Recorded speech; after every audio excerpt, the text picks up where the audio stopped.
Bonjour tout le monde, j'espère que vous avez aimé ma vidéo précédente. Aujourd'hui, je vais continuer avec plaisir la deuxième étape de ma vidéo, de mon audio plutôt. D'abord, je vais vous demander, êtes-vous de bonne humeur aujourd'hui? J'aimerais bien que vous soyez de bonne humeur parce que moi, je le suis. Je suis contente de vous retrouver aujourd'hui. Bon, avant de passer à l'étape suivante, vous devez d'abord être sûr d'avoir bien listé vos objectifs et de les avoir traités un à un avant de leur expliquer, c'est-à-dire à vos parents, car vous devriez déjà vous attendre aux questions qu'ils vont vous poser. Première question possible. Si tu ne veux pas de nos recommandations ou de notre projet pour toi, qu'est-ce que tu vas faire? Qu'est-ce que tu veux faire? Pourquoi ils utilisent souvent un ton sec ou plutôt colérique? On dirait qu'ils veulent vous rabaisser, n'est-ce pas? Faites attention. Cela veut dire qu'ils veulent que vous abandonniez dès maintenant vos projets et se soumettre à leurs projets. Mais leur projet ne vous convient pas. Je ne dis pas ça pour les autres il y a des projets, des parents qui le leur conviennent, mais il y en a qui sentent que c'est pas pour moi ça. Alors, si vous avez cette question, parfois vous vous sentez rabaissé et vous voulez vraiment laisser tomber la suite. Non, non, moi je dis non. Non, continuez. Montrez-leur que vous êtes vraiment passionné par vos idées et par vous-même. Ayez confiance en vous. Continuez, vous y arriverez. Voulez-vous avancer? Alors avancez. Deuxième question possible. Et tu crois vraiment que toutes ces illusions, tous ces rêves vont faire de toi quelqu'un d'important? Fais comme nous. Tu dois suivre ceci et non ça. Je suis sûre que ce n'est pas nouveau pour vous. Il y en a certains qui ont déjà reçu cette question. Voilà ce que je dis. Regardez, téléchargez la chanson de Soprano, Près des étoiles. Je dis bien Soprano, Près des étoiles, et observez puis écoutez bien ce qu'il veut faire passer comme message. Il veut faire passer un message aux enfants d'aujourd'hui de suivre leurs rêves. Il l'a toujours fait avec toutes ses chansons. Moi-même, je m'en suis pas rendu compte parce que j'ai pas pris attention, mais cette fois-ci, je vais vous demander de prendre attention à ces chansons. Si vous avez déjà vu ou compris, c'est bien, mais pour d'autres qui n'ont pas encore compris, faites-le. Écoutez cette chanson. Ça vous fera du bien. Que vous soyez adolescent ou adulte ou encore enfant, écoutez-le. Faites-le.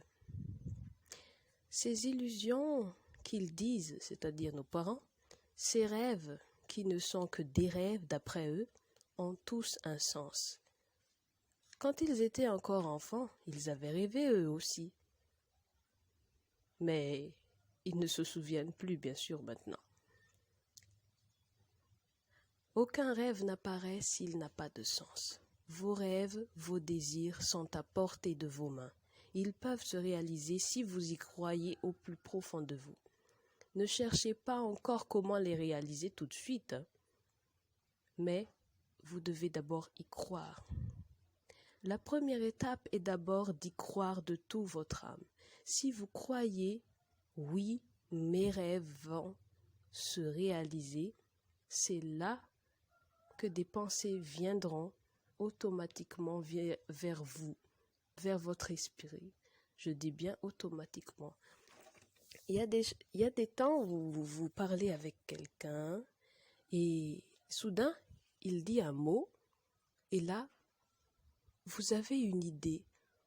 Vous êtes étonné de l'idée qui vient de de passer dans votre esprit et vous vous dites « Ah, merci d'avoir dit ça ». L'autre personne est étonnée. « Quoi? Qu'est-ce que j'ai dit ?» Ben, quand cette pensée va arriver, il faut passer à l'action.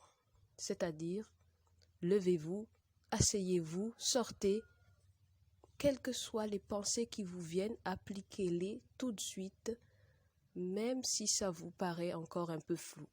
Écrivez vos pensées pour ne pas les oublier, puis mettez-les dans un endroit sûr qui va vous permettre d'écrire la suite, qui va vous venir à un autre moment où vous ne vous y attendez pas souvent. Écrivez, écrivez. Je dis bien écrivez, dessinez, n'importe comment, mais faites-le d'une manière où vous ne les oublierez pas. Tout ce que vous voyez autour de vous a été écrit ou dessiné par quelqu'un. Peu importe la façon dont vous la représenterez vos idées, vous devez juste être sûr que vous ne les oublierez pas. Exemple, la tour Eiffel, les pyramides, etc. Tout ce qui vous paraît si impressionnant et beau, quelqu'un les a pensés. D'abord, quelqu'un a rêvé de ça. D'abord. Il n'a pas tout de suite dessiné juste comme ça, ou bien tout de suite l'appliquer. Ça ne marcherait pas. Il les a d'abord rêvé, pensé, puis il les a écrits, dessinés avant de l'exécuter. Certains ont juste la faculté de juste penser et tout de suite l'exécuter. Peu importe votre façon de faire, faites juste en sorte que vous ne l'oublierez jamais. Avant de partir plus loin, faites votre étude sur vos idées, vos objectifs, ce que vous voulez devenir. Et aussi, je dis bien, ce que vous voulez, vous. Ce que vous voulez, vous. Vous n'avez pas besoin de qui que ce soit pour étudier ça avec vous. Vous n'avez besoin que de vous et votre esprit et vos désirs. Alors, si vous avez besoin d'un conseil par contre, par exemple, vous exposez votre idée, j'ai décidé de faire ceci. Il faut d'abord choisir la personne qui est sûre que cette personne va faire des critiques constructives et non pas destructives.